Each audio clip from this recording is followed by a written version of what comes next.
Most students waste hours revising in ways that don't actually work. And I'm not just saying that, I used to do it too. I'd sit on my desk for hours thinking I was being productive. But then I'd try past paper questions and I realised I hadn't actually learnt anything. So in this video, I want to share 3 of the biggest revision myths that so many students fall for.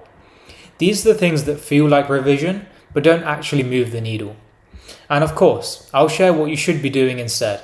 Let's get into it. We've all seen those study TikToks or Instagram posts. Spotless handwriting, aesthetic diagrams, 20 different shades of highlighters. And it's easy to think, if my notes don't look like that, I won't get good grades. Now I definitely fell into this trap. I'd rewrite pages and pages of notes, just to make them look really neat. I'd spend an entire evening on one topic, but the next day, if someone asked me a past paper question on it, I couldn't actually answer it. And that's the problem. Making pretty notes feels good because it's easy and satisfying. But the truth is, you're just rewriting what you already know. It's not revision, it's just something that keeps you busy while adding very little value. Now don't get me wrong, notes are useful, but they don't need to be perfect. They just need to be functional. Enough that you can look back and quickly find the key points. Instead of pouring all your energy into rewriting or decorating notes, put that time into testing yourself. Use flashcard websites such as Anki, Quizlet, or even do quickfire questions with a friend. That's where the real learning happens. Alright, myth number 2. Past papers are only for the end of revision. So many students think, I'll just study everything first, and then a few weeks before the exam, I'll start doing past papers. It feels like the logical order, right? Learn first, test later. But here's the issue. If you leave past papers until the very end, you've lost months of the best learning tool you actually have.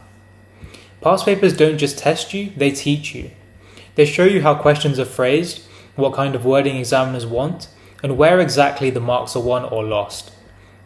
In a particular subject, you might know the content as it is in the textbook, but unless you've done the papers, you won't realise that the examiner only gives the mark if you write a certain phrase or use certain words.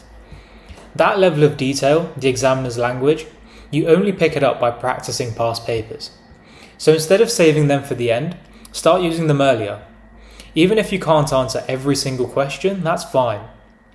The point is, you'll spot your weak areas way sooner, and you'll learn the exam technique at the same time.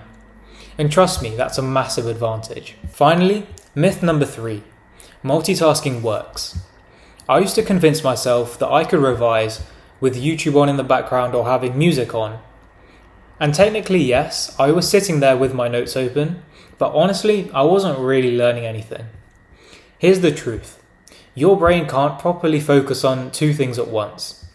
You think you're being productive, but what you're really doing is just switching back and forth, which slows you down and makes everything so much harder to remember.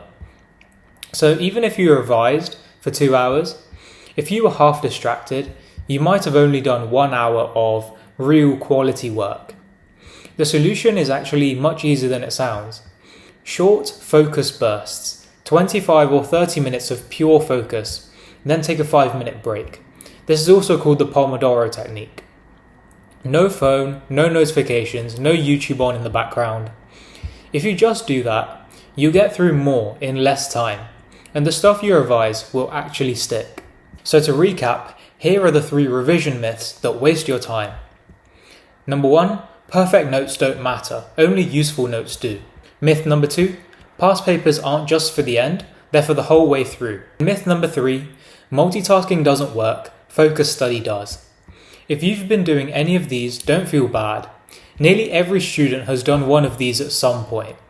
The difference comes when you notice them, and you swap them out for strategies that actually help you improve. Let me know in the comments, which of these myths have you fallen for? And if there's another one that I didn't mention, I'd love to hear it. If you want more tips on studying smarter, not harder, make sure you subscribe so you don't miss future videos. Thanks so much for watching, and remember, effective revision isn't about looking productive, it's about genuinely learning the content.